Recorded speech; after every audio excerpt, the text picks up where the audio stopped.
Halo semua, perkenalkan saya Sendi Mutiara bersama rekan saya Maria Rebecca.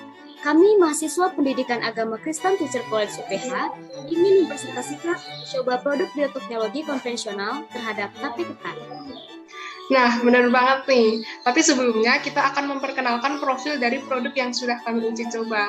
Jadi, selamat menonton.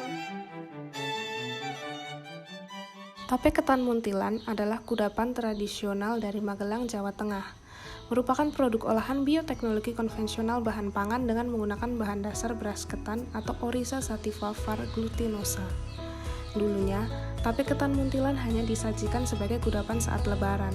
Namun, seiring berjalannya waktu, tape ketan menjadi oleh-oleh khas daerah dan kudapan yang bisa disajikan setiap saat, dimanapun, dan kapanpun. Secara umum, jejak historis tape ketan berasal dari daerah Kuningan, Jawa Barat. Namun, tape ketan juga dikenal sebagai tape pulut dan pada akhirnya menyebar serta banyak dikonsumsi, khususnya bagi penduduk Pulau Jawa. Nah, jadi apa sih yang membedakan tape ketan muntilan dengan tape dari daerah lain? Halo Eca, Iya, halo Sin. kamu lagi di mana, Ca? Ini baru di rumah kok. Gimana?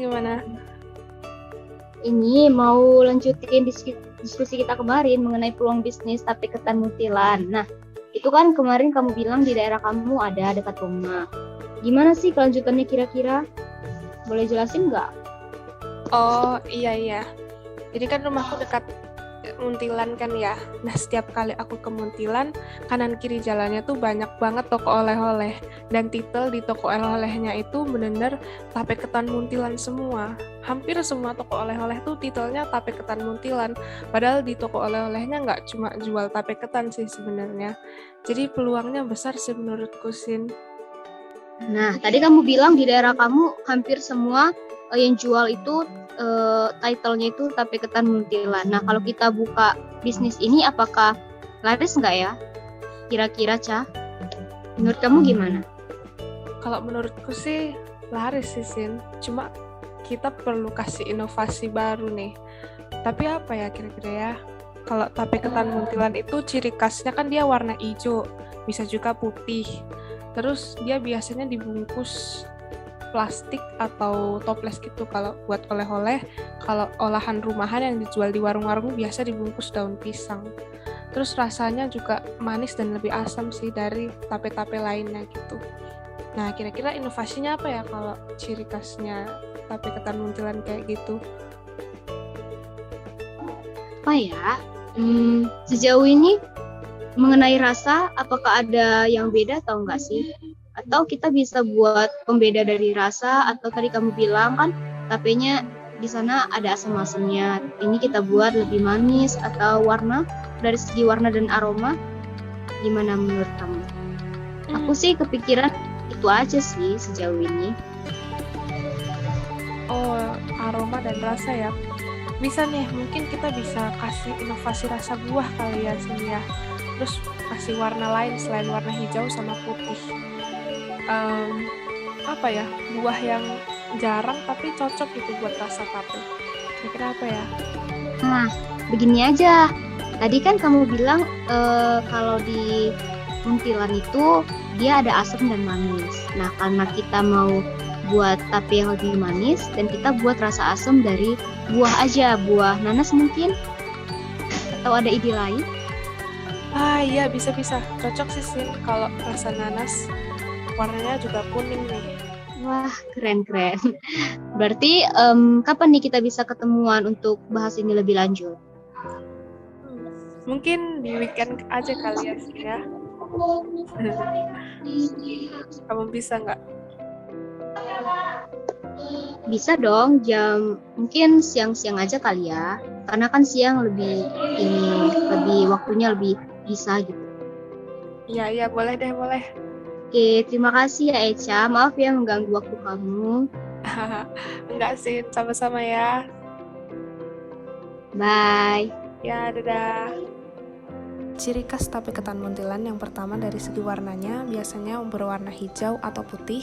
Dari segi pengemasannya biasa banyak dikemas menggunakan plastik atau toples sebagai produk oleh-oleh dan dibungkus daun pisang apabila olahan rumahan. Lalu rasanya lebih masam dan manis, dari segi teksturnya lebih lembut dan mengandung banyak air. Lalu ide inovasi yang kami beri, yang pertama memberikan perisa buah nanas, yang kedua membuat versi warna kuning, yang ketiga menambahkan takaran ragi menjadi 2 buah per 250 gram. Jadi takaran ragi lebih banyak daripada takaran pada umumnya. Lalu fermentasi kami lakukan 8 jam 2 hari dan 3 hari. Baiklah, langsung saja kita ke alat dan bahannya. 250 gram beras ketan atau pulut, 2 butir ragi tape, pewarna makanan, atau perisa buah. Untuk alatnya sendiri, yang pertama ada baskom, panci pengukus, penyaring besar, penyaring kecil, sendok nasi, toples rapat. Langkah pertama, cuci beras ketan hingga bersih dan ulangi selama 2 kali. Selanjutnya, tambahkan 2 tetes perisa buah nanas, lalu aduk-aduk hingga warnanya merata dan diamkan selama semalaman. Nah, setelah direndam semalaman, beras menjadi lebih bervolume, warna lebih meresap, dan airnya pun terserap ke dalam beras. Oke, selanjutnya saring beras ketan yang sudah didiamkan, supaya ketika masuk ke dalam tempat pengukusan, beras dalam keadaan tidak berair. Nah, langkah selanjutnya, masukkan beras ketan ke dalam tempat pengukusan dan kukus selama kurang lebih 15 menit hingga setengah matang. Ratakan beras ketannya dan tutup pancinya.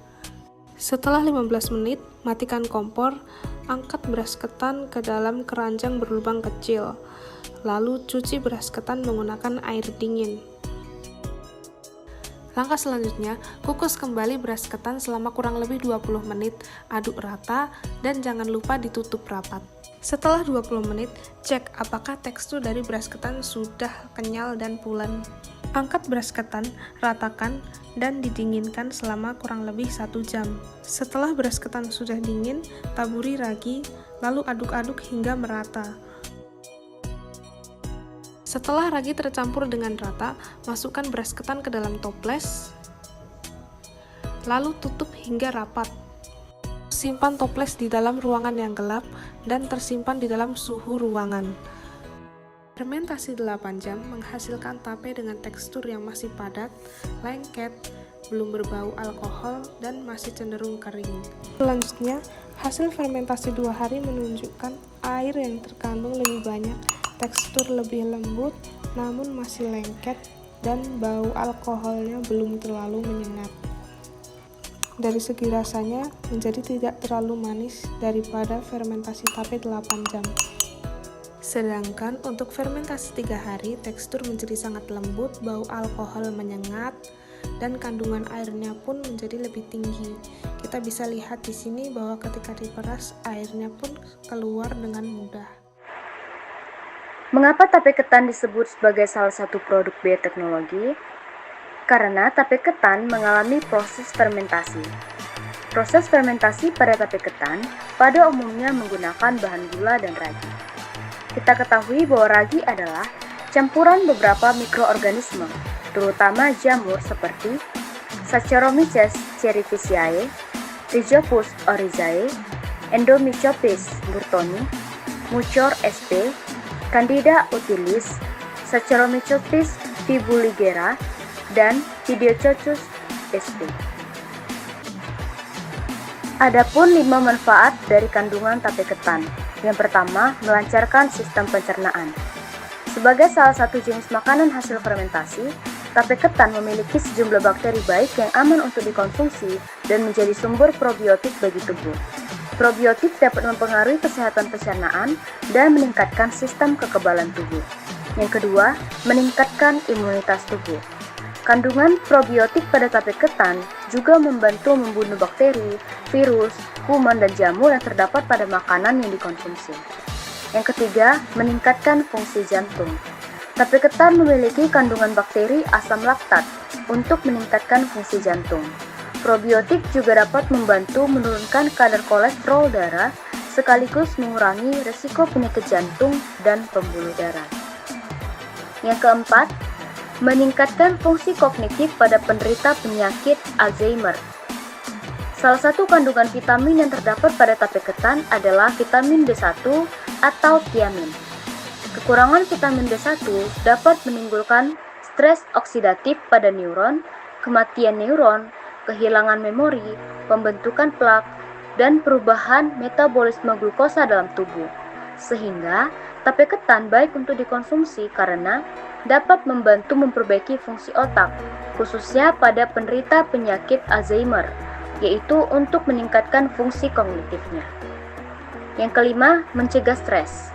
Tape ketan memiliki kandungan probiotik seperti Lactobacillus helveticus dan Viridobacterium longum yang dapat meredakan gejala gangguan kecemasan dan depresi, sehingga ketika kita mengkonsumsi tape ketan akan memberikan perasaan lebih tenang, berpikir positif, dan sanggup melawan gangguan tersebut.